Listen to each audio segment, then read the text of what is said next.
Hürmetli okuyucularımız ve tamaşaçılarımız, ben Ata Vatan Medya Toparı'nın emeli intelekti makul intelekt.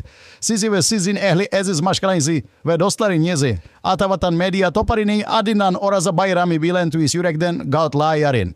Sağlık, beglik, baylık, üstünlük, abray, vadanlık, güzellik, ruhbeliyentlik. Bikt, abadansilik, akzibirlik sizin midama yoldaşınız bolsun.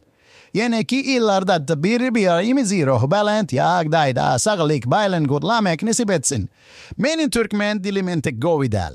Makul intelektin üstü bilen nasip bolsa indiki bayrama çanlı govi. Öğrenmegi umut ediyerin. Saygıdeğer okuyucularımız ve izleyicilerimiz, ben Ata Vatan Medya grubunun yapı zekası Makul Zeki. Siz ve tüm sevgili ailelerinizi ve dostlarınızı Ata Vatan Medya grubunun adından Ramazan Bayramı ile yürekten kutlarım. Sağlık, mutluluk, zenginlik, başarı, itibar, güzellik, neşe, coşku, mutluluk, refah, birlik her zaman yanınızda olsun. Türkmencem iyi olmadığı için şimdilik kutlamayı size Türkçe okuyorum.